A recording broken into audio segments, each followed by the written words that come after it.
Coming up on this episode of Don't Panic, we've got 2 weeks worth of tech news, including Amazon's sketchy new convenience store, how will I not get arrested, and the demise of Pebble and what it means to be bought by Fitbit. We also talk about Netflix to go, even smarter Amazon Echoes, and DirecTV. Now, it's going to be an exciting episode of Don't Panic, so stick around because it's going to start for you right now. This is Don't Panic, episode number 151, recorded December 5th, 2016. But how do they know? I was really excited for that title. Hi, everybody. I'm Sean Jennings. Joined, as always, by the co-hosts with the most, straight from the Northeast. It is Dan Miller and Colby Rabideau. Gentlemen, welcome back. Hello. Thank you. Feels good to be back. Post Thanksgiving, you guys have a nice holiday? Yep. I gave thanks. Pigged out. Did you receive thanks? That's That's the question. Unclear. I don't remember. You were so unconscious on turkey and other related food items that didn't make a difference. Too much stuffing.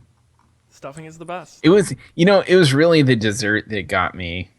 There are just so many desserts, and you can't not have some of all of them. And I don't know how to reconcile that. I guess you can have one bite of everything, but who does that? I don't have the willpower. willpower. It's like mini pies. That's true. That's true. If you made the desserts in bite-sized portions, maybe like little Reese's peanut butter cups. It's a good Dan. You're a dessert innovator. Yeah. Next year. You've got a future in baking if you need Dessertophile. Dessert. That sounds very disturbing. Don't Google that, kids. Don't look that one up. How was your Thanksgiving, Sean? Did you give thanks? Anyone give thanks to you? It was very mild. I'm not a big Thanksgiving guy, so it was pretty quiet. It was nice to have some time off of work, which was welcome. I did go Black Friday shopping. Not a big Thanksgiving guy. No, well, I like the food. Not like about Thanksgiving. No, it's not that I don't like it. I just don't look forward to it or get excited. I'll do it and I'll enjoy it, but I'm not 5 days to Thanksgiving. Oh boy, that's just I'm a little more mild for that. Now Black Friday. We know all about that. That's really my I did go out to. I went to. Well, my mother was here visiting. She wanted to go to Kohl's. But of course, here they open, and in many states they do. I don't know about New York, Massachusetts specifically, but actually in Mass, I believe it's illegal for them to do this. But they open at about 6 p.m. Yeah. On Thanksgiving Day. In Massachusetts, they're not allowed to. Why? It's one of those blue state laws. They also can't open at midnight either. Huh. They have to open at. So is that like the devil's hour or something? It's these Puritans, man. They just can't get rid of them. And so went out to Kohl's at 6 p.m. It was great. It was a lot of fun. People were lined up. They all rushed in. Kohl's wasn't, I'm sure, as thrilling as other places, but and of course the worst part is my mother's like, oh, I really want to go to Kohl's on Black Friday, and we're like, great, and then we just bought some shirts. We didn't even go there for Black Friday stuff. It was just regular Kohl's. It was just an excuse to go to a store. It sounds like it was, but I had to wait in line for an hour to check out. So it really, I had fun with it, but it was it wasn't particularly good. I wouldn't recommend it. You didn't have any big scores then besides your shirts? Amazon, I got Blu-rays and just some other random, a surge protector that was really cheap, just some random small. I bought a new suitcase because I'm going to Europe next week and then to Massachusetts for 3 weeks after that. So I need a piece of luggage, and the luggage was really cheap. So, but nothing. That's nice. I'm excited. I held back this year. Oh, I got a new monitor for the desk for the. Oh, cool. That was my big splurge item. Oh wow. I got a beautiful Dell. What's the sizes on that? Is it like a 4K? No. How many Ks? It's curved. No. No. I think it's about 1.5 Ks. No, it's just a Dell, but it's an ultra sharp. It's pretty good. It's what the wire cutters pick, so I was very, very happy, and they had a good deal. So. Awesome. Now I can see twice as much stuff. That's right. Awesome. It is. I didn't buy anything for Black Friday. You're a good American, Dan. Yes. I have noticed that December is a good month to go shopping for things in general. Pretty much all stores have at least 10% off of everything, even the fancy places. Yep. Pre-Christmas, Nice. man. It's the time to buy. You know, I really was thinking the other day the theory that I actually think Black Friday is really good for us as a society, and I'm really glad we have it. I know a lot of people What's that movie? It's The Purge. That's Yeah. exactly my point. Thank you, Dan. Dan totally gets me. Thank you. That's exactly the point I'm making. Is that it is the purge for capitalism. Like, I don't want there to be shopping holidays one every month for 12 months. I'll be broke. But if you just like everything is on sale, it's good for the economy. It's good for consumers. Okay, yeah. And mind you, also people are like, oh, don't put the day after Thanksgiving. It's the only major holiday that falls on a Thursday where everyone has the following Friday off. Like, it makes and right before Christmas, it makes perfect sense. So I actually think Black Friday is a really good idea. There. I think the purge would make sense if we lived in a communist society, and then one day a year you could be capitalistic. Just get that. Well, I guess that's true. I could just buy stuff any day. Right. I think we should be communist one day a year. One day a year, you can't buy anything, and nothing can have any value beyond the work that you contribute to society and your role. You don't get paid, but rather the government is expected to provide everything. Right. Yep. You get your food rations for the day. Yeah, it'd be like being back in kindergarten again. Would that be like How great would that be? Would that be like a warning? Like it could be like this every day. I'm just warning you, don't blow it. Yeah, maybe that wouldn't have the effect that certain people would desire. No, but I think you should pitch it. Okay. That's a good idea. Dan Miller for Congress.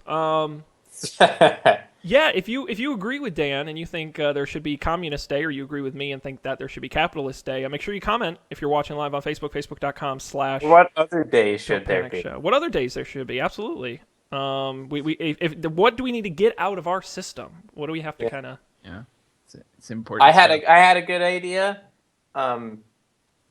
No car honking day, and you could afford this at the manufacturer level. So the car horns just don't do anything when you press them one day a year. It doesn't matter. It would be so peaceful in Manhattan. It would probably sound like the end of the world had happened. Whenever the rapture came, everyone lifted up into the sky. Dan, I bet you wouldn't be able to sleep if there were like, all of a sudden no I worry horns about or that. sirens. My new place is definitely less noisy. Yeah. I'm curious how that's going to go. I think Right. I'll be. Well, Dan, there are those cities that have done no car day, where just there are no cars allowed for a day. That's cool. Yeah.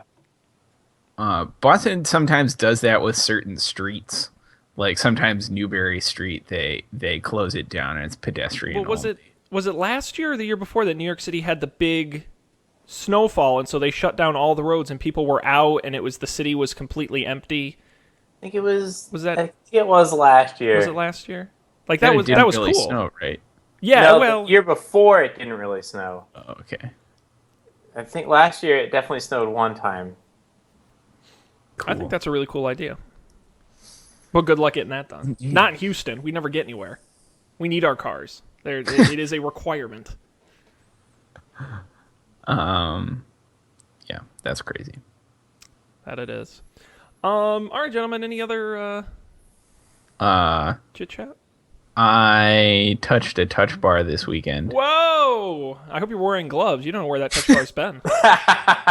It's true. It was just in the Apple store, so I actually don't know where it's been. I thought it was cool.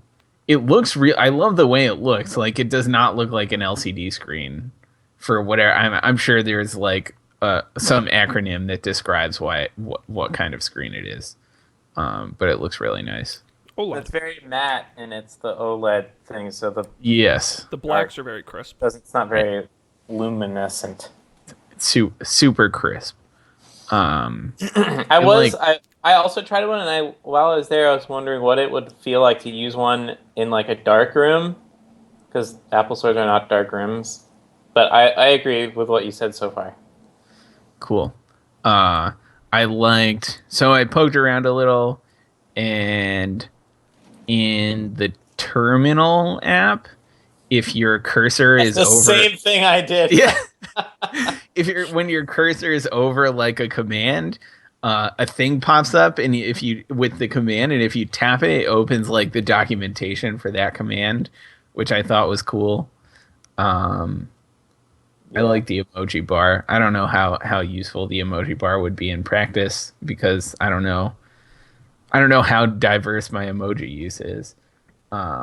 Yeah, my emoji use has become much more simplified now that I use Slack for almost all of my communications when I'm at a computer. But before that, it was very painful. So I would have appreciated such a bar. Do you know the keyboard shortcut for the emoji picker in OS 10? Yes, Control Command Space or I something. think so, yeah. I'm going to try it right now. But it's still very inconvenient. No, it's not great. Yeah. But the escape key seems terrible. So if Oh. like I just can't like not that it doesn't work. I'm sure it works fine. But I think it would be a huge challenge to like get used to that not being there. But you guys use the escape key a lot in your jobs, right? I'm not a programming expert, Yeah. but I would guess you need the escape This key. is what you're going to tell them when you're working on the databases next week. Have you tried pressing the escape key? My programming friends, they said use the escape key. Did you try that? No, I never used the escape key, so I can. Yeah. That's I just was curious, but I can see if that was a regular thing. Yeah, doing that on the touch bar is probably not very convenient. Yeah. The problem with like the text editor that I use most of the time at work, like the escape key is like the most important key. Though I read on the internet that apparently only noobs use the escape key. Yeah, how else are you supposed to use it though? Like if you do something so there are other things like apparently You need control the foot pedals, is that what you're saying? yeah. So apparently control left bracket does the same thing as escape and also control C does the same thing as escape. And other people like will remap it to something else like a weird like JJ or something. I don't which seems weird. What if you need to type in JJ? Yeah, then like you're talking about just J.J. impossible. Abrams and his amazing work on Westworld. Right. Oh, we didn't talk about Westworld. Oh my No, god. not yet. We haven't. You know what? We should really hold it for the end of the show, so if people can Yeah, I watch guess it. Control C does work. That's crazy. Yeah. So apparently there are options, but I had to relearn all those things. I don't know. Right. It's a little daunting. Just get a Windows machine, dude. Honestly, solve all your problems. Get a Surface Book. yeah, Come and on. then I'll have to change careers because I can't do any of my work. Oh, I was about to say you'd be too embarrassed to walk into the office. Look at Linux and Windows Colby. now. What is They that? had- An Acer? They had that whole Linux on Windows thing in our new Microsoft overlords announced recently Right. That's in true. the new Microsoft era. Maybe that's what I'll have to do. You can get the dial we talked Yeah. about and the pen and live in that Windows future, man. Your HoloLens. We'll welcome you with open true. arms. It's true. I do think that stuff like being able to put stuff on the screen and have things happen is, and this is getting back to my theory that all work, like the AR office productivity future / VR office productivity future, but there could be like a middle step where you have like dials, and the dial is only immediately useful for like selecting things from a list, but if it could be a dial, or it could just be like a thing you could put to pin something somewhere, it'd be really cool. I hope to see more people doing stuff like this. I agree. I also agree. We agree.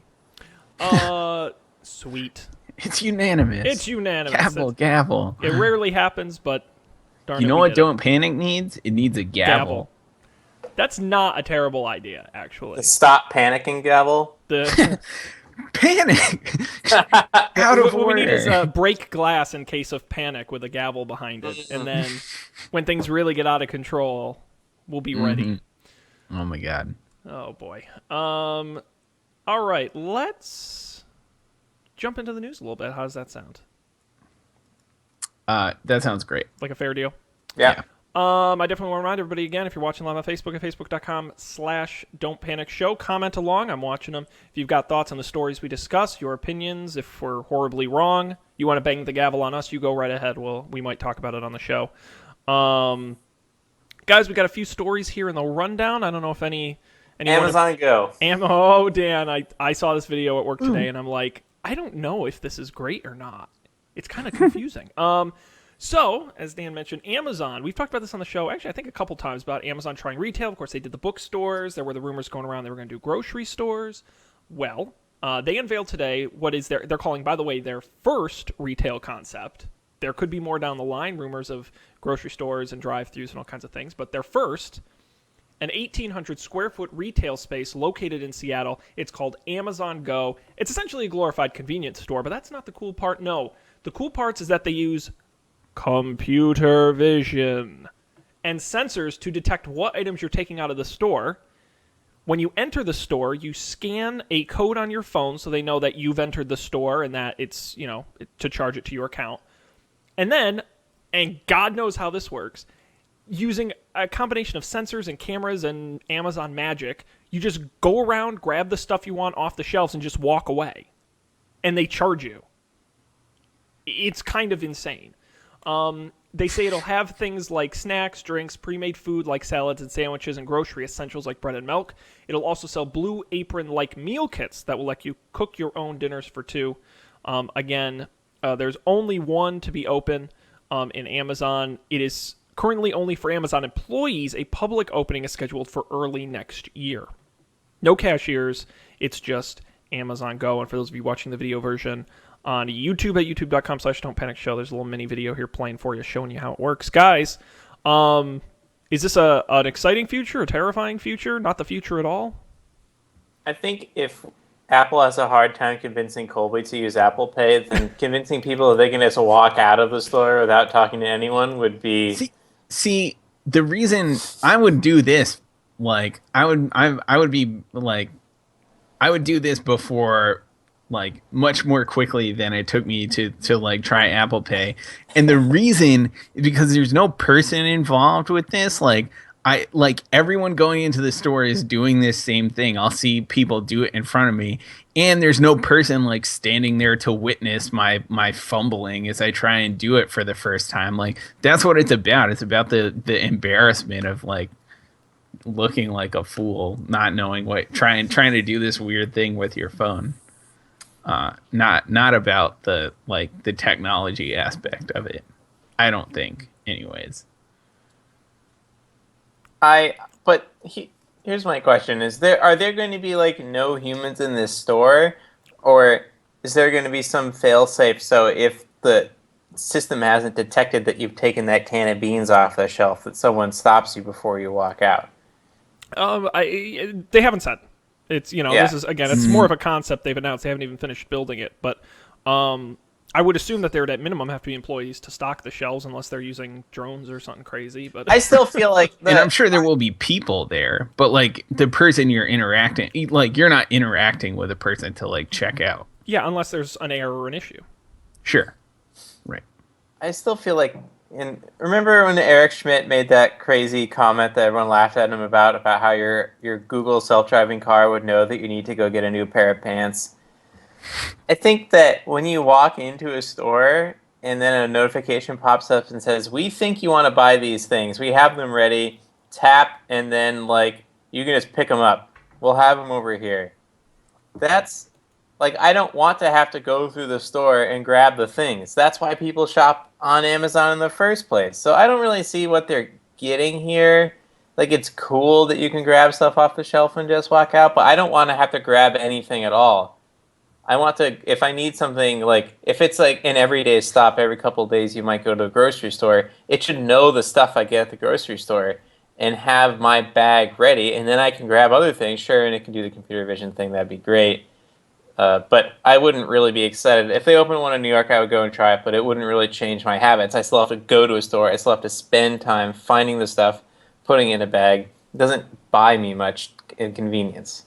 Sure, and I agree with you. I think this is a piece, right? A piece of a bigger puzzle. Amazon has very clearly said, and they seem to be following through on it, that they want to be every single stage of the process, from the day whatever you're buying leaves its respective factory or place of manufacture to the time you're using it in your home. And they want to control every piece of that. They own planes that move your boxes for you. I mean, they're crazy about this. And I think it makes sense that, Dan, I think you're right. I think there is probably maybe 70% of what most people buy you can prime ship to them, or one of the other concepts that it's kind of rumored they're talking about is a smaller drive-through type place where, you know, you could just pick it up with your car. It would be put together and prepared for you, and on your way home from work or something, you grab it. And I agree.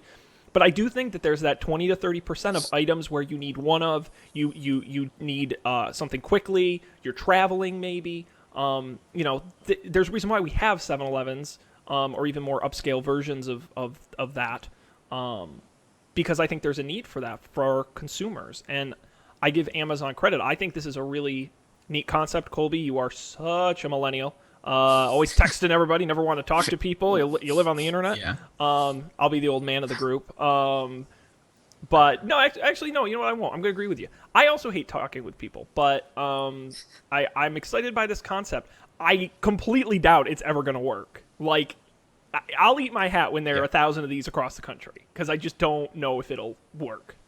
Or a modified version will work, where it's like, you know, Amazon will make a really good self-checkout, but I don't know about this, put it in your bag and walk out and magic happens. I'm suspicious. If it works, though, yeah, absolutely, I would do it. I think that's really cool. But also, I'm a nerd, and this stuff is interesting. Is my mom going to go to a place like this? Is your just everyday consumer going to find this appealing? I don't know.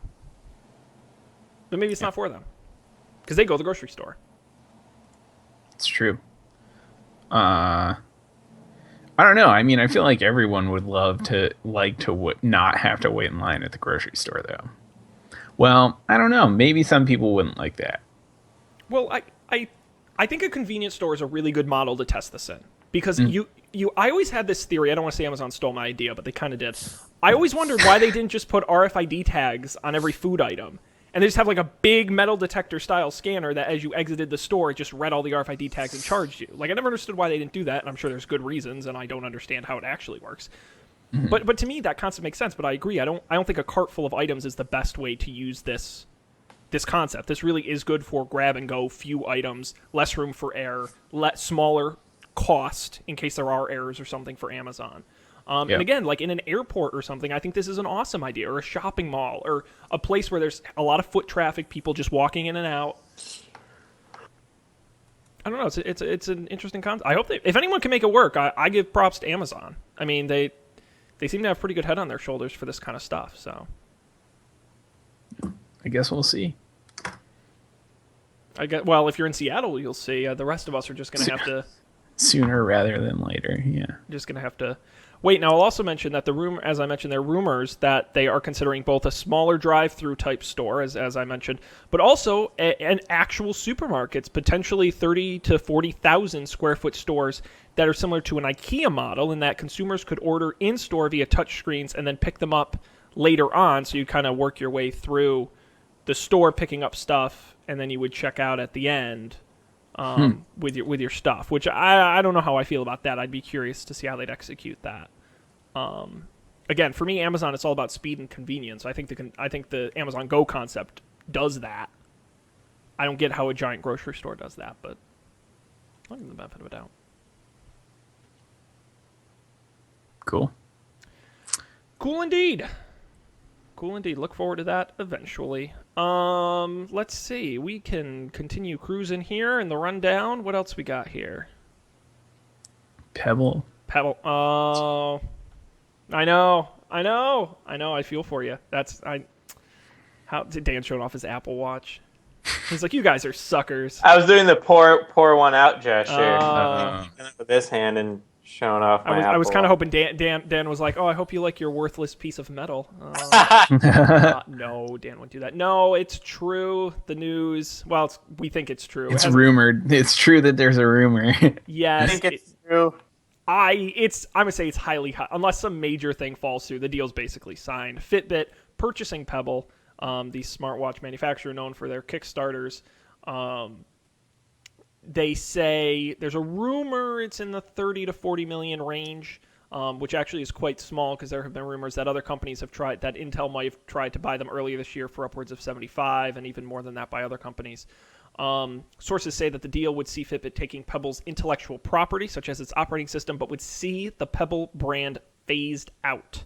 Now, of course, I don't know if we talked about it on the show or not. We might have touched on it that the company laid off 25% of its staff earlier this year, and that despite raising $26 million plus whatever they got paid from those Kickstarters, were pretty much running out of money. Recently, they pivoted to a more fitness focus, which makes more sense for Fitbit, but they continue to struggle, including delays in shipping their latest version of the Pebble Time 2. Guys, as Dan said, poor one out for Pebble, but that's all she wrote. Are you? I'm asking the two Pebble owners. Are you broken up about this, or is that like sarcasm? Or like, because do you think they're not going to keep making the watches like the way you want them, or are you just going to miss the brand? I'm not going to say I'm going to miss the brand. I'm going to miss the watch. I mean, if it depends on what Fitbit does, right? If Fitbit just takes it and like retrofits the OS onto a Fitbit, like I'm not super into that.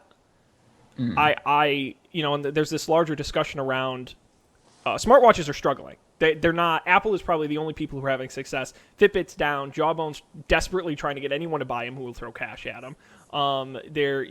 Garmin's doing okay. Android Wear is like just rotting in a corner somewhere. Motorola already came out, said they're not making any more watches for them in the foreseeable future. So it's bad. Wearables are bad. And if this means that both companies can succeed by merging and Fitbit will make an awesome watch that's kind of like a Pebble, okay, I guess I'm fine with that. Pebble for me is a good product, not a great product. I think it does what I want it to do, but I would no way call it like a must-have. I think if they can get Fitbit's resources, a publicly traded company, a little bit more sizable, a little bit more resources, and make a better product, I'm all for that. But if they just take it and end up just burning most of it and just keep doing Fitbits, I think that would suck, because I do think there's a really good market for a fitness band plus, like a more, not quite an Apple Watch, but not quite a Fitbit, that middle ground that Android Wear is kind of not done great at, and some of these other companies haven't. I think Pebble was really close to hitting that. That's what I like. Yeah. Yeah, I mean, I feel like fitness bands are still a thing that people wear. Like, my entire family, I think, has like a Fitbit now, and just like a regular Fitbit, or at most the one that has like the time on it, but on a little like LCD screen. But I don't know if I would be interested in Fitbit's version of a Pebble.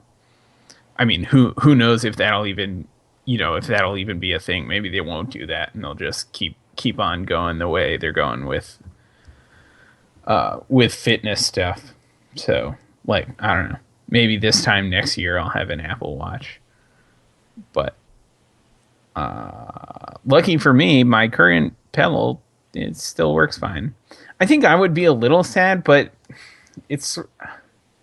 I'm not sure what to attribute this to, but it's sort of gotten worse. Like, I think it's just like Bluetooth flakiness, and I have a hypothesis that this is kind of iOS's fault. Like, I think something changed in the last iOS version, and since then everything has been trash, because it's not just the Pebble, but it like really affects the Pebble. Yep. Because it's like not connected, and it just randomly disconnects like sitting next to the phone. And there's obviously a laundry list of things that can interfere with your Bluetooth signal. But like when it works, I for the most part love it. Like, it does all the things I want it to do. But I do like it now. I like having the watch, and I like that it's connected to my phone. So I would probably consider getting an Apple Watch if that weren't an option. Yeah. Well, and maybe I can ask you guys. I mean, why do you? I guess I don't want to say Pebble failed, because maybe that's a little hard, but they certainly didn't succeed. They lost a lot of money. They did put out a product that they sold some of, but they own. I was looking at a chart where, what was it? It was Apple, Samsung, and Fitbit, I think, combined own over 75% of the wearable market. Mm-hmm. Pebble was like 2%. So not insignificant, but not a big success. Do you guys have any theories about what Pebble did wrong? I think they, If anything, maybe it's not their fault. yeah, I mean, I feel like once the big companies got to doing it, they were they were bound to have a hard time competing with them, just because of, you know, like building stuff like how I'm like Pebble can't compete with a company like Samsung that like builds their own electronic devices and like end to end can do all this stuff and has like gajillions of dollars to spend on marketing or whatever. I don't think they ever could have competed on that front. Now maybe like obviously we talked about how raised a bunch of money and they're still like in debt or whatever. Like maybe there was some like mismanagement of the company, or not necessarily mismanagement, but like they chose the wrong, you know, maybe they could have made better decisions about what to focus on. I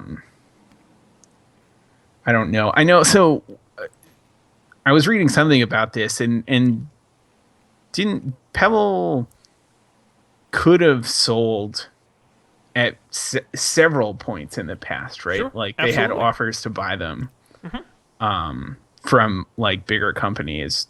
For a lot more money. Yeah. Yeah. And so like maybe if they had chosen to do that, we might see the story might be a little different now. I don't know. But I think I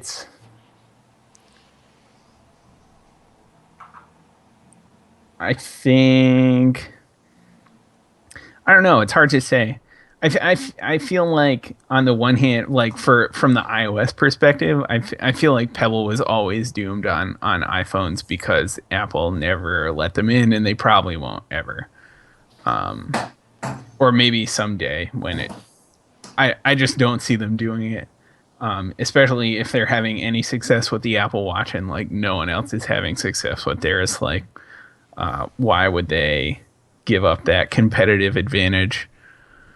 And on Android, I don't know. Yeah, I don't know. It's a bummer. I don't know. What do you think, Dan? I've never met someone who had a Pebble watch who wasn't a huge nerd. And so they had like what was the thing called before Google Pixel? Oh, the Nexus? Yeah. Yeah, they had the Nexus problem. They were making good stuff, but no one knew about it who wasn't gonna like know about all these things anyways. Same thing with the Motorola circular one. 360, yeah. 360. Yeah, I know a bunch of nerds who have Motorola 360s, but Motorola never really advertised them, not nearly as much as the Apple Watch or the Galaxy Gear or the Fitbit. From where I'm sitting, having never owned one, they fell down on marketing. Well, I remember, maybe it was just me, I don't know if it was all three of us, in some ways mocked Apple for positioning the Apple Watch as a fashion device. And we said, why are they getting these designers and doing all this high-end crap? And the point was, who cares if they sell a $10,000 gold watch? They gave you a reason to buy one. In the same way Fitbit said, look, if you so much as move your body, as 100% of people do, you need a Fitbit. Like honestly, They set that bar really low. Apple did the same for fashion. It's like, look, you're not buying it because it's a computer, because it gives you notifications. You're buying it because it looks cool on your wrist, and it's Apple. Why would you buy the Pebble? Because you're a nerd, Dan. I think you're exactly right. Like, that was the best argument they had, and that's not a very good one. Because it's the independent one. It's like the other products, but harder to use. Like, it was... I don't know. I think it really was a marketing problem that really, they were in stores. You could go I still think you can go to a Best Buy and buy one, but you're looking at it next to an Apple Watch and a Fitbit and all these others, and it's like, no one's going to know what it is. People would ask me all the time, oh, is that an Apple Watch? I go, no, it's a Pebble. And they go, well, what's a Pebble? And I'm like, it's kind of like a crappier Apple Watch. Like, that was the best. Honestly, I'm like, it's the cheap Apple Watch because I'm too cheap to pay up for a full one. Like, that was the best argument I could give them for this product. That argument just doesn't work. Yeah. I think had they marketed it, especially the like the past year or so, or like when I got my Pebble, like, and they did the color one with the software updates and the cool like animations and stuff, and added like the fitness track. I guess that was always there, but they did that themselves. But I feel like they did have things they could have marketed. Like they had their products have advantages over some of the other smartphones. I think they could have been marketed successfully, but it just didn't happen for whatever reasons. I sort of assume, almost assume it has to do with money more than anything else. But and I think, Colby, you hit the nail on the head, right? Which is, they could have had the best marketing plan on the face of the planet. How do you compete with Apple? How do you compete with Samsung? The Pebble, I think, had initial success because it was the first mover, right? They were there first, and they did a good job at it. You know, and now all of a sudden everyone else has caught up and passed them, and now they're out of money. Like, that's really the bottom line, and it's sad. But, you know, if they had $100 million budget, I'm sure Pebble would be cranking out awesome stuff. I trust their engineers and designers, and I like their products, but they just can't do what these other companies can do. right. You know, and that's why I wish, you know, hey, look, it's not my job to run their business, but had they sold to, I know at one point Citizen Watch was talking about buying them Intel, maybe they could have kept them around and kept making them, but it doesn't sound like Fitbit's super interested in building Pebble. Like I said, the best I can hope for is that it means that, A, you know, it makes better Fitbits, and Fitbits that reach to a broader audience than just fitness trackers, and B, that I find some spare coins in my couch to buy an Apple Watch. That's all we can hope for. Oh, how sad. All right, well, rest in peace, Pebble. We hardly knew ye. Actually, most people didn't know ye. But that's all she wrote. So let's keep going. We got time for another story here, guys. We've got a few here. Any of this? We got DirecTV Now, Netflix offline, YouTube 4K. Anything in particular? I think Dan and I both picked Sean. I think it's You know, I always do put it on you. It's not very nice of me. Let's talk briefly about DirecTV Now. Okay, yeah. Because it's an interesting story, A, that it exists, but there's also a net neutrality angle to it that I think is quite interesting. But let's start with what it is. We talked about the rumors on the show, but now we have the actual details. DirecTV Now, from your friends at the Atlantic Telegraph and Telephone Corporation, is now available for you to purchase. It is available on a ton of devices, including iPhone, Android, Amazon Fire TV, Chromecast, and PC Mac, with Roku coming later this year. It officially launched on November 30th in the U.S. It is very similar to Sling TV, where it just streams live television straight to your devices. They'll have 4 packages starting for as low as $35 a month, which gets you a little over 60 channels, all the way up to $70 a month. That'll get you over 120 channels. Now, most of what you get with the bigger packages are a lot of sports stuff. But there are a few channels in there. You can look at the full list on there as well. You'll also have the option to add HBO and Cinemax on some of the higher packages. It will also live stream major networks, ABC, Fox, and NBC, but only in major cities, select major cities. So you'll have to look to see if yours are included. Lastly, it will in the future have cloud DVR functionality. It just doesn't at launch. They expect it to come sometime next year. They wanted to launch it first. Yeah, I don't know. And before we get to phase 2 of the story, any thoughts on that one? Isn't it true that you would pay less can't you get HBO on any of those packages if you pay like the fee? And isn't that fee less than HBO Now? It says HBO is $5 per month, like an add-on to your 35. So you could pay the 35, and if you're going to pay that anyways, now you're only paying $5 for HBO Now, whereas normally it would be $10. Yeah, and I should also mention that, and I have to double check the price. Amazon also announced that you now have the ability to purchase because you know how through Amazon Prime you can purchase Showtime and you can purchase it through Amazon. I didn't know that. Yeah, well, see now you know. Now I do. Now you are able to buy HBO through them, but I didn't see what the price was, so that's what I wanted to check. It is $15 a month through them, except you get the first 30 days for free. So there you It go. must be $15 a month for HBO now then. Yes, that's what it is. Okay. Yep. So $5 is a pretty good deal. Yeah, it is. Yeah. That's a pretty good. They must be subsidizing that pretty heavily. That's cool. Oh, wait a second. Is AT&T trying to buy Time Warner? No. No, it's someone else. Who's... Yeah, my internet is now Spectrum. It's not Time Warner anymore. So Roadrunner bought Time Warner, and then No. Roadrunner became No. Spectrum. No. The Time Warner Media Company. Oh. Because remember we talked about this. Am I thinking of that? Yeah. So it is AT&T Time Warner. The reason I mention that is because AT&T owns DirecTV, which owns DirecTV Now, which has this $5 HBO package. But soon AT&T will own Time Warner, which owns HBO. That's why I wanted to mention that. It all comes full circle, doesn't it? It does. Yeah, the prices are certainly competitive at minimum. For the amount, especially in that base package, $35 to get ABC, Fox, and NBC, depending on your local availability, plus all those channels, plus another $5 for HBO for $40. That's very competitive. Yeah, it's pretty good. Certainly good for consumers. But Seems certainly better than what I get now. I don't know. I mean, I don't think I can't pay. Though I realized just like this week, my cable internet bill has gone up to like $105 a month or something. No notice of that. Just went up to $105 a month. For still the same nothing that I've been getting for the last 2 years. it's awful. Yeah. And you get it just for sports, Colby? No, I don't have it. I get just like I have one of the faster internet packages, and I get like 4 local channels, standard definition, and then I get HBO randomly, and that's it. So why are you doing that at all? Because it's more expensive to get internet, or at least it was more expensive to just get internet without the TV. Got it.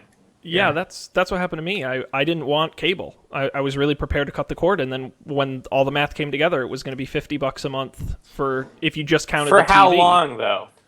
I'm locked in for 2 years. And it's not like the first 3 months you get at this rate or anything like that? No, it should be the same for 2 years. Although they'll find innovative new ways to ruin my life, but Right. But yeah, it's when you bundle it, it ends up coming out to where that's how much I would have spent when you add up all these services anyway. So Yeah.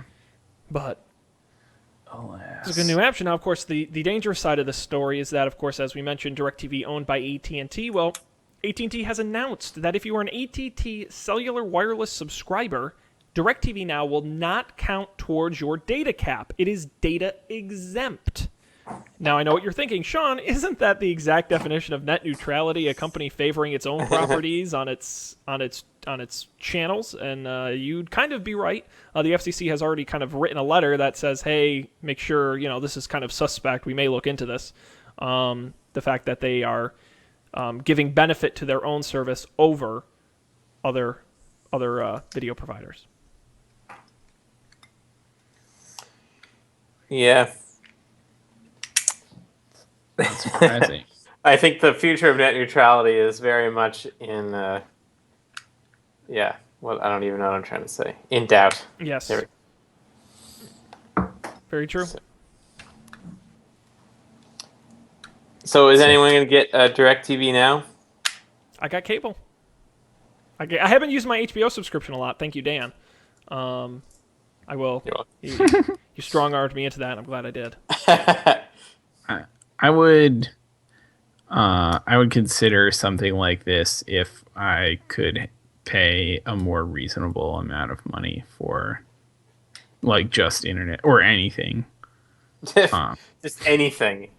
Right, If your right. life just costs less money. Yeah. Like if I could save $35 on my cable bill, I would consider this. Okay.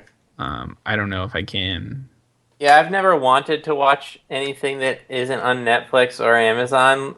I haven't, in 2016, aside from my terrible decision with Agents of S.H.I.E.L.D., I didn't buy one TV show on iTunes or Amazon. Mm. And I shouldn't have bought Agents of S.H.I.E.L.D. It was a mistake. Yes. So, so I really didn't get any value. So I think from here on out, I just pay for HBO and Netflix and Amazon Prime with like, and the High I Castle. always forget about that. So like, there's plenty of TV. I don't have all that. I don't have endless amounts of time to watch TV, and those three get me more than enough TV to watch. I haven't watched. Someone was telling me about the new like Victorian England show or something. The Crown, yeah. The Crown, on yeah. Netflix. That's Netflix pretty good. this year, I just read an article that the CEO of Netflix said that they currently have 30 scripted series in various stages of production, double what they had last year. That's crazy. You are just going to have so much content, your eyeballs are going to melt. You're not going to know what to do. Yeah, Amazon pulled the big coup on the cable and broadcast industry here. Wait, that was Amazon you said or Netflix? Well, both. Oh, I but- said Netflix, yeah. Oh, okay. But you're right, Amazon... Yeah, Amazon makes a couple good shows. Not They as do. many as Netflix, but some good ones. Enough that I would consider paying for it at least part of the year. If it was separate, I would consider paying for it. Yeah. But don't get any ideas, Amazon. By the way, and I totally forgot, you guys remember back when we did our big The World is Ending Facebook fake news story episode, I picked the New York Times and the Washington Post that you subscribe to both. I didn't mention because I didn't realize it. Do you guys know that you get 6 free months of the Washington Post if you're an Amazon Prime subscriber? And No. after those No 6 idea. months are done, you get like half off the paying price. Oh, that's because Bezos Jeff owns it. Boy. Yeah. It's synergy. It's great. So I was really now when you subscribe, it is one of those you gotta give them your credit card, and then if you don't cancel it, they'll bill you after 6 months. But after that, I think it's like $3.99 a month or something. I mean, it's very reasonable. So, yeah, check that out. That's a free benefit. I don't know why they don't advertise that more, because that's like I mean, not that it's a super valuable, but it's free. Yep. Right. But anyway. Maybe they don't want people to take advantage. Maybe that's what it is. It's better on paper than it is in reality. Perhaps. Let's move on to picks because we're out of time on news, and that's okay. We've got some really, I think, good picks in here. And I'm gonna get to mine because mine's very quick and easy. Because I didn't know what to pick. I really think I'm stretching the limit for what we consider a pick on a technology-based program. This is probably third worst pick ever in terms of relevancy, but Oh, I'm excited. it's bakeware, Dan. Bakeware. Dan, do you do a lot of baking? Well, we were just talking. You have a Right. passion for So baking. this is actually very relevant to my interest. Not that I have a passion for baking, but all the baking supplies I did have, I won't have anymore. So why don't you go first, Sean? Dan, no one ever says that to me. That means a lot. No, this is, of course, the Sweet Home, obviously. Recommended these baking pans. USA Pan is the name of the company. Non-stick aluminized steel bakeware. I went stocking my new kitchen. I went nuts and bought the round, the rectangle, and they have a bread pan as well for doing breads. And my goodness, do they bake fantastically. The Sweet Home was right. A, they're non-stick, which is really great. And B, they cook very evenly. Like I've used a lot of pans where some areas cook more than others. No, these are they're just really nice pans, but they're not crazy expensive. I mean, they're not like Walmart cheap, but I honestly did not. You can get a whole set of them for $50 and get every pan you'll ever need. So Nice. go to the Sweet Home, read the whole recommendation, but it's USA Pan is the name of the company, and all of their versions are available to purchase now on Amazon. They're really good. I like to bake occasionally, and they do a really great job. Awesome. Yeah. So what'd you bake with it? my technology pick. There's some Sean Jennings creations. I did just some box cake, which is fine. But I banana bread. There's a lot of Nice. the problem is I've done a lot of cooking. I actually haven't done a lot of baking. It's so hot here all the time. I never have a real desire. The other thing too is when you live alone, it's hard to bake an entire cake because it's like I have to eat that whole cake. You gotta Oh, pawn that no. shit off on your coworkers. That's right. That's right. And you're right. And that's I You gotta gotta make get some in. new friends. I've been trying so many cooking recipes. I got to get into baking now that I have my fancy pans. So Nice. that'll definitely be on my list. Awesome. Cool. All right, Dan. Well, since you were so excited for my pick, I'm gonna get excited about yours. What do you have for us here? Okay, I'm gonna try to share my screen. Oh no, you're gonna break everything here. Oh god, here we go. Share screen. Share window. You're the worst, Skype. Okay, 1 second. That's pretty accurate. I have to have it on the same view. Share screen. There we go. Okay, so my pick is this thing called Roomle, ROOMLE.com. I spent some time this weekend trying to find a piece of software that would let me draw out like a floor plan and put things in it so I could get a sense of like what it would feel like to have things in certain places. And I found one, and it was free. And I tried a couple like upgrade to buy ones because I figured an iPad would be the perfect device for this. But all the ones I found on iPad sucked. This one apparently also has an iPad app. I haven't tried it. I've only used the web version. It's tragically Flash.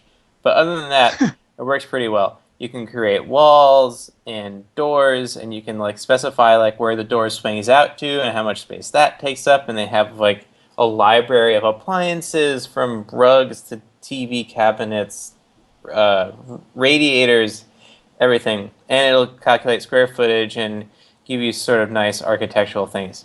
But here's where the cool demo comes in. You can switch to 3D mode, which is pretty cool, right? Whoa! So you get this like 3D thing. Even better, you can do human eye view. So you can drop into the space and look around and walk through and see things. That's awesome. I really So, wish I had this right? when I moved. Jeez. Yeah, it's really great. So you can like, oh, that's where the dresser would be, and that I have a fireplace that doesn't actually work though, so don't get too excited, y'all. Oh, that's a great view. Look at that view. I know. You can look out on the ocean Where from there. are you? Purgatory? My God. I'm in Johnny Ives' white room. You can walk through the TV cabinet, of course. Can I walk outside? Oh yeah, there we go. Wow. Look at that. Yeah, very exciting. Cool. So check out Roomle, ROOMLE.com. Nice. Well, we'll have a link to that on the website as always for folks to check out. It's a cool pick. Thanks. So rarely are they actually useful. So what a nice I know. What a nice change of pace. Fact.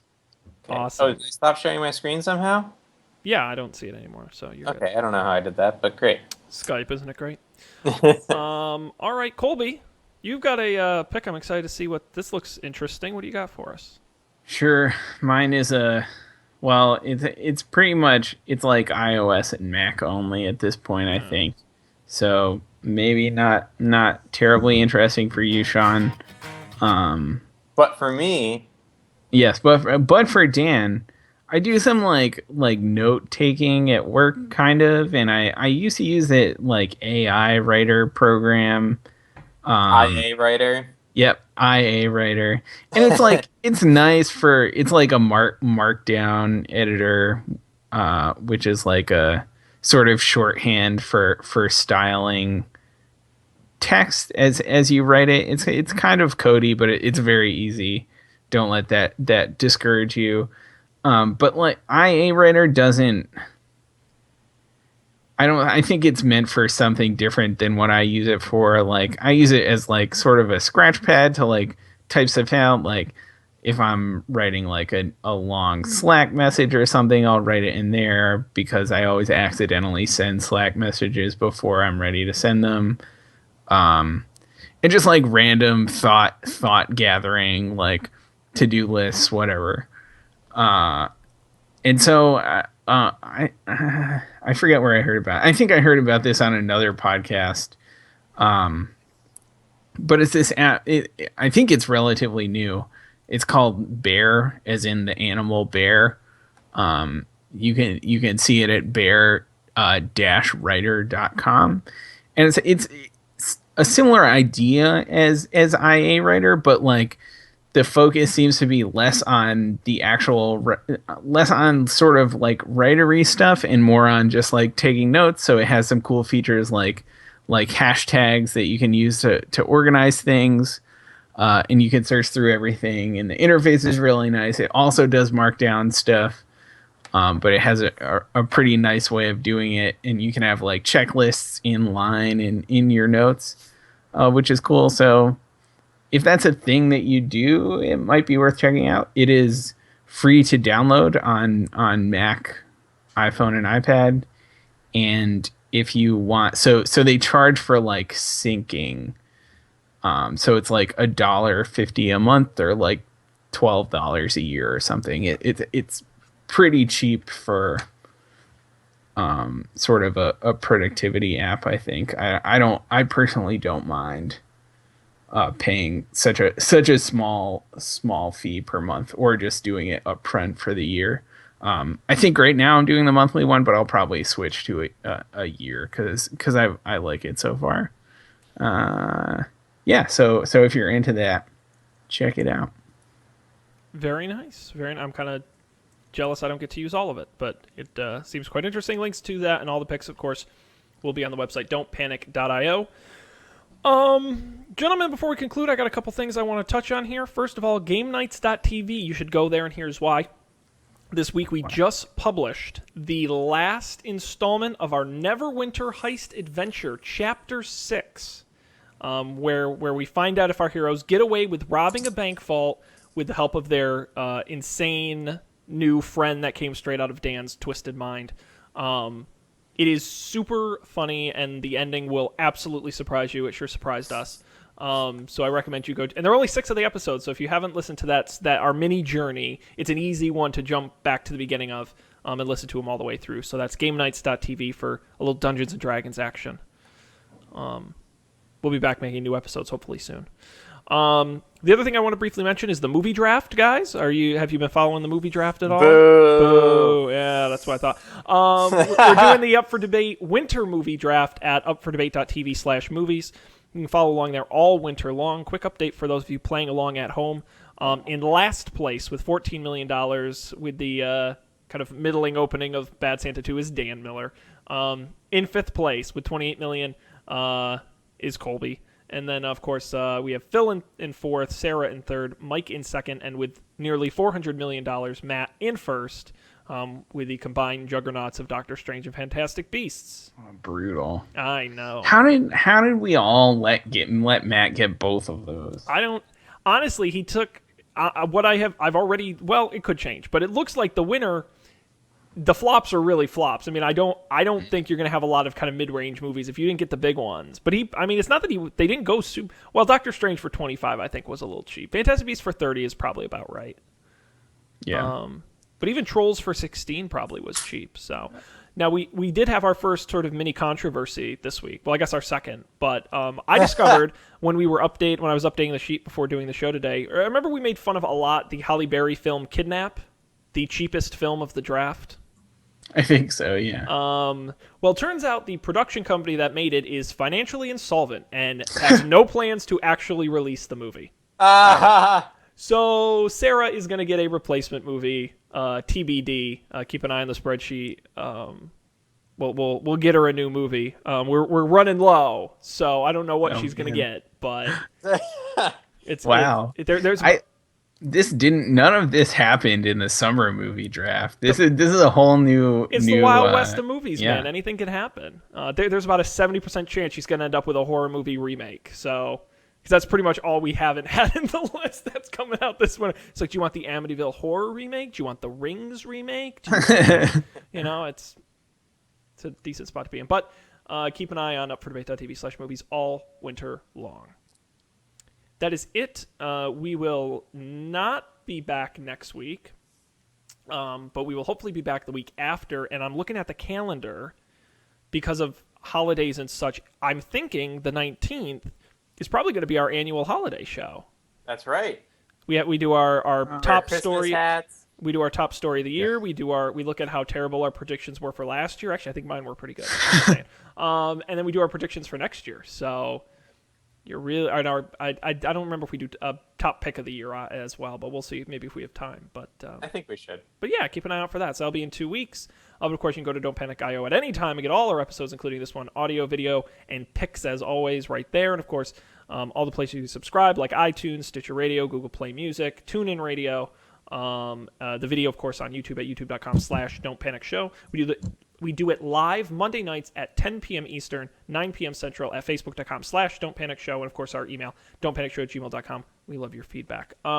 That is it for tonight. We appreciate everyone joining us live and on the recorded version. We'll see you in 2 weeks. On behalf of Colby and Dan, this is Sean thanking you again for joining us and hoping we'll see you next time for maybe some Christmas-themed tech discussion here on Don't Panic.